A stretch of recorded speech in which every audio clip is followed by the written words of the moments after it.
जय हिंद दोस्तों, वंदे मातरम, भारत माता की जय। मैं आपका अपना मोहंती यादव और आप देख रहे हैं एन इंडियन अपडेट। दोस्तों, आज के अपडेट में बात करूंगा भारतीय सेना और ख़ास तौर से भारतीय वायुसेना के बारे में, उसकी ज़रूरतों के बारे में, मॉडर्नाइजेशन के बारे में, मेक इन इंडिया के बारे में, एमका के बारे में, इंजन के बारे में, अपने पड़ोसियों के बारे में, दुश्मनों के दोस्तों के बारे में बहुत सारी बातें आज की वीडियो में मैं डिस्कस करूँगा। इसलिए मित्रों, आपसे अनुरोध है कि आप इस वीडियो को पूरा देखें और अंत तक जुड़े रहें और लाइक, सब्सक्राइब, कमेंट में बिल्कुल कमी ना छोड़ें। अब दोस्तों, आपको ये तो पता है कि ऑपरेशन सिंदूर के बाद में देश का मोरल किस लेवल तक पहुंचा है। हमारी सेनाओं ने कितना शानदार काम किया था। दुश्मन को ठिकाने लगाने में सेनाओं ने कमी नहीं छोड़ी थी। लेकिन दोस्तों, यह आज की बात है। आने वाली लड़ाइयाँ ज़्यादा एडवांस होने वाली हैं और उन एडवांस लड़ाइयों को लड़ने के लिए क्या हम पूरी तरह से तैयार हैं या हमें तैयार होना पड़ेगा। दोस्तों, तैयारी एक कंटिन्यूअस प्रोसेस है, ये कभी भी ख़त्म नहीं होती। एक लड़ाई ख़त्म होती है, अगली की तैयारी शुरू की जाती है। और अच्छी बात यह है, हमारा देश, हमारी सेना, हमारा सरकार सब इस बारे में अवेयर है और इन्हीं सब चीज़ों के बारे में आज मैं डिस्कस कर रहा हूँ। दोस्तों, ज़्यादा बात नहीं करते हैं, सीधा मुद्दे पे आते हैं। आपको ये तो पता ही है कि हमारा देश 2.5 मोर्चे पे जूझ रहा है। पश्चिम में पाकिस्तान, उत्तर में चाइना और आधे मोर्चे में बहुत सारे छोटे मोटे फालतू से लोग भी शामिल हो जाते हैं, जैसे कि बांग्लादेश। लेकिन अब शामिल हो जाते हैं तो उनको ठीक तो करना ही पड़ता है ना। अब इन सब को ठीक करने के लिए आपको ताकत की ज़रूरत है और ताकत आती है टेक्नोलॉजी के साथ में, मॉडर्नाइजेशन के साथ में और लड़ने के जज्बे के साथ में। और लड़ने का जज्बा तो हमारी सेना में कोई कम है नहीं। और टेक्नोलॉजी और मॉडर्नाइजेशन हमारे वैज्ञानिक, हमारी सरकार लगातार पूरी करने की कोशिश भी कर रही है और ईमानदारी से कोशिश की भी जा रही है। लेकिन इन सब चीज़ों के बीच में आप ये बात तो जानते ही हैं कि भारतीय वायुसेना की 2 मोर्चों में पाकिस्तान और चाइना से एक साथ लड़ने के लिए कम से कम 42 स्क्वाड्रन की ज़रूरत है। और हैं कितने हमारे पास में? 31। और दोस्तों, कंडीशन इतनी ख़राब है कि 2 स्क्वाड्रन मिग 21 बाइसन के 2 स्क्वाड्रन सितंबर 2025 में रिटायर होने वाले हैं। मतलब 1962 के बाद सबसे बुरी हालत में भारतीय वायुसेना आने वाली है 29 स्क्वाड्रन के साथ में। और जिस तरह का हमारा डिफेंस बजट है ना, ऐसे बजट के साथ में हमारी वायुसेना कम स्क्वाड्रन से काम करे, यह कम ठीक नहीं है। और इससे भी बड़ी बात, भारत सरकार को सिर्फ इसी पे नहीं जूझना होता है, भारत सरकार को विदेशियों से भी जूझना होता है, जो हमारे बजट को देख करके लार टपकाते रहते हैं, अपने अपने जहाज़ फाइटर्स बेचने की कोशिश करते हैं। जैसे F-35 अमेरिका ने और रशिया ने Su-57 बेचने की कोशिश नहीं की, बल्कि उन्हें खरीदने को लेकर के हमारे ऊपर दबाव भी बनाया। ये और बात है कि भारत सरकार दबाव में नहीं आई। मित्रों, ये एयरक्राफ्ट कोई ख़राब नहीं है, दोनों 5th जनरेशन के एयरक्राफ्ट हैं और बैटल टेस्टेड भी हैं, भारत की ज़रूरतों को सूट भी करते हैं। लेकिन सिर्फ बैटल टेस्टेड एयरक्राफ्ट होना कंप्लीट नहीं होता, हम उसको इस्तेमाल कितने लेवल पे कर पाएंगे, कितने ढंग से कर पाएंगे, ये भी इम्पोर्टेंट है दोस्तों। अब अमेरिकन F-35 को ही ले लो, उसके साथ क्या है, अच्छा एयरक्राफ्ट है, अमेरिका बेचने को भी तैयार है, प्रेशर भी बना रहा था। लेकिन उस एयरक्राफ्ट को हमारी एयरफोर्स के साथ सेट करने में काफ़ी टाइम लग जाना था, क्योंकि हम यूएस टेक्नोलॉजी के साथ हमारी एयरफोर्स उतनी कंफर्टेबल नहीं है। लेकिन रशिया के साथ तो ऐसा प्रॉब्लम नहीं था, हमारा टाइम टेस्टेड दोस्त है, उसकी टेक्नोलॉजी हम यूज़ भी करते हैं। Su-57 आराम से हमारे एयरफोर्स में सेट भी हो जाता, तो हमने उसे क्यों नहीं खरीदा। मित्रों, उधार के हथियारों से सुपर पावर नहीं बना जाता और भारत सरकार यह बात अच्छी तरह से समझ गई है। इसलिए हमारा 5th generation advance medium combat aircraft यानी कि एम का प्रोजेक्ट चल रहा है, जिसकी उम्मीद है 2035 तक वायुसेना में शामिल हो जाने की। और उसकी पहली उड़ान की उम्मीद है 2027 में होने की। अगर हम 5th जनरेशन एयरक्राफ्ट बाहर से खरीद लेते हैं तो फिर हमारे एम का प्रोजेक्ट का क्या होगा। और अगर हमारा एम का प्रोजेक्ट फेल हो जाता है या हम उसे बंद कर देते हैं, तो हथियारों का सौदागर बनाने की हमारी महत्वाकांक्षी परियोजना का क्या होगा, यानी कि विश्व मार्केट में हम सिर्फ खरीदार बन के रह जाएंगे, ना कि प्राइम मिनिस्टर के विजन हथियार बेचने वाले देश के रूप में बनने के। अब इनके बाद आता है मित्रों हमारा एक और दोस्त फ्रांस, जिसका 4.5 जनरेशन राफेल, जिसे कि भारतीय वायुसेना ऑलरेडी अडेप्ट कर चुकी है, ढंग से काम कर रहा है, उसको खरीदने की। लेकिन दोस्तों वही बात आती है, राफेल काफ़ी महंगा एयरक्राफ्ट है और हम इतने महंगे एयरक्राफ्ट के बजाय थोड़े अच्छे और सस्ते एयरक्राफ्ट चाहिए 4.5 जनरेशन के ही हों, क्योंकि राफेल भी 4.5 जनरेशन का है और कीमत देखी भी जाए। फ्रांस वाली कंपनी दसाल्ट एविएशन बहुत ड्रामे करती है सोर्स कोड देने में, ये देने में, वो देने में, इसलिए भारत सरकार ने राफेल के साथ ना जाने का फैसला कर लिया। और लास्ट में आया हमारा अपना घरेलू प्रोजेक्ट HAL का LCA तेजस मार्क 1A। भारत सरकार मार्क 1A के साथ गई, अब तेजस भारतीय वायुसेना के शान बनने वाला है।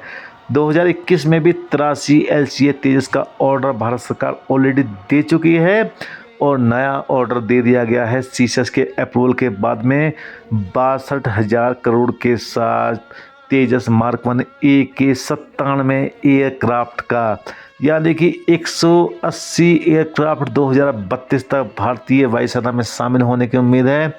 10 स्क्वाड्रन अगले कुछ सालों में, यानी कि 7 सालों में भारतीय वायुसेना के पास 10 स्क्वाड्रन होंगे, यानी कि एयरफोर्स में एयरक्राफ्ट की जो कमी है ना, वो कहीं ना कहीं पूरी होने वाली है।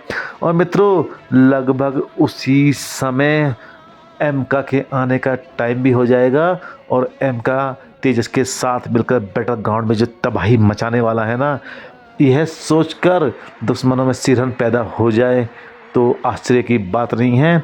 और सच्चाई तो यह है, जब ये दोनों तबाही मचाएंगे ना, तो दुश्मन सिर्फ वो काम करेगा जो पाकिस्तान ने ऑपरेशन सिंदूर के समय किया था, भाई सीज फायर कर लो, भाई बंद करो, बहुत हो गया। यानी दोस्तों ताकत के साथ शांति लाएंगे हमारे तेजस MK1A और M का एक साथ जब ग्राउंड में उतरेंगे। दोस्तों 97 तेजस का यह ऑर्डर स्वदेशी एयरक्राफ्ट के मामले में भारत सरकार के द्वारा दिया गया आज तक का यह सबसे बड़ा ऑर्डर होने वाला है या हो चुका है।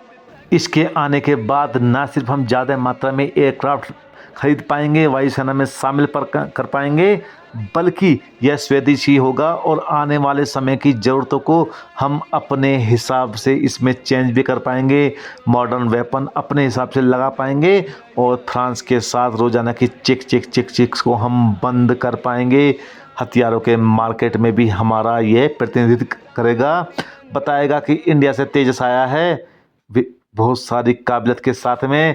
और कुछ काबिलियत मैं आपको बताता हूँ दोस्तों, तेजस मार्क 1A 739 किलोमीटर की कॉम्बैट रेंज के साथ में 4000 किलोग्राम का पेलोड ले जा सकेगा। रफ्तार होगी 2222.64 किलोमीटर प्रति घंटे। 23 mm की 2 बैरल वाली तोपें यानी कि GSH-23 तोप इसमें लगी होंगी। इसके साथ में मिसाइलें होंगी ब्रह्मोस NG, पाइथन 5 और एसराम। मतलब बैटल ग्राउंड नहीं होगा, आग का गोला होगा। और जब एम का इसके साथ आएगा ना, तो सिर्फ एक ही आवाज़ आएगी, बचाओ, सीज फायर करो दोस्त, बंद करो ये तबाही।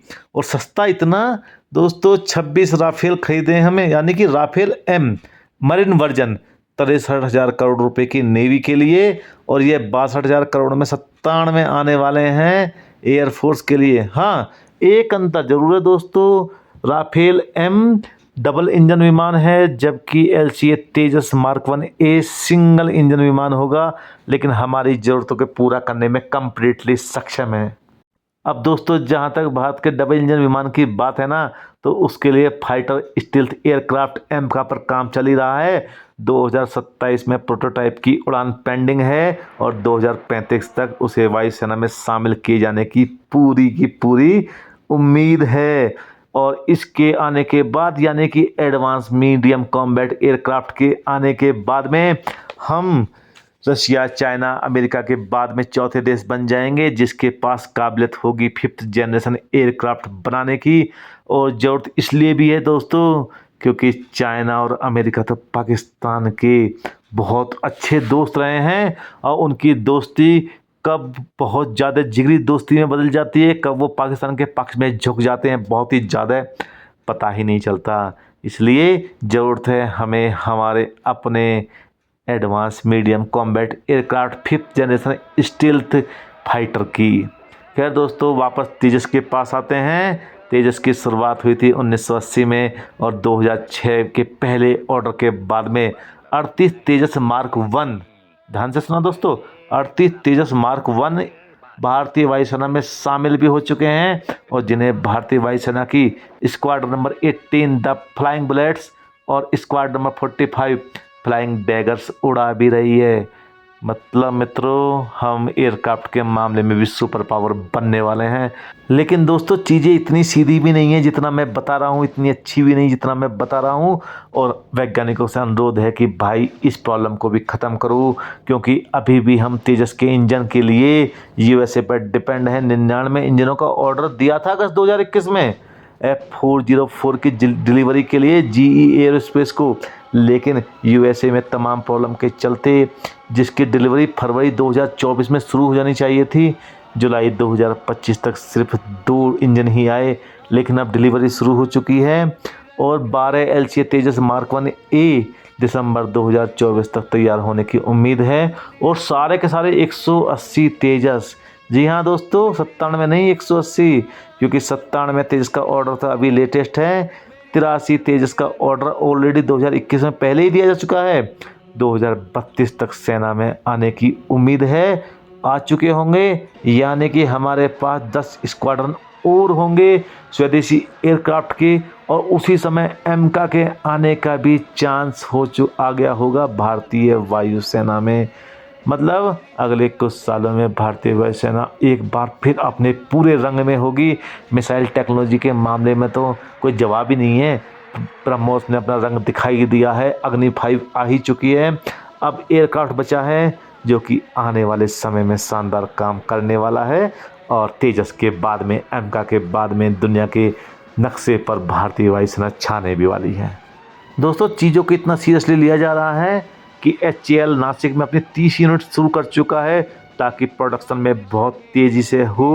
वैज्ञानिकों से एक बार फिर अनुरोध है कि भाई एक इंजन बना लो और यूएस की रोज़ रोज़ की खुशामंद दरामद डिपेंडेंसी ख़त्म हो, भारतीय वायुसेना अपने क्रिटिकल दौर से बाहर निकले और आने वाले समय में, यानी कि समय का मतलब है अगले 5, 7, 8 सालों में ही विश्व मार्केट में भारतीय वायुसेना, विश्व युद्ध में भारतीय वायुसेना, बैटल ग्राउंड में भारतीय वायुसेना एयरक्राफ्ट की कमी का सामना ना करे। दोस्तों, उम्मीद है तेजस और एमका इन सब समस्याओं को सॉल्व कर देंगे। और ये सिर्फ समस्या सॉल्व नहीं करेंगे, ये हमारे देश के लिए पैसे भी, डॉलर भी कमा के लाएंगे, क्योंकि विश्व मार्केट में हम इसे बेचने भी तो वाले हैं। खैर दोस्तों, मेरे पास बताने के लिए बहुत कुछ है, लेकिन आपसे अनुरोध है कि आप इस वीडियो को लाइक ज़रूर कर दें, इसकी सब्सक्राइब ज़रूर करें और कमेंट सेक्शन में प्रतिक्रिया ज़रूर कर दें। दोस्तों, शेयर भी करें ताकि ज़्यादातर लोग इस वीडियो को देखें। दोस्तों, इसी के साथ मैं इस वीडियो को यहीं पर समाप्त करता हूँ। जय हिंद दोस्तों, वंदे मातरम, भारत माता की जय।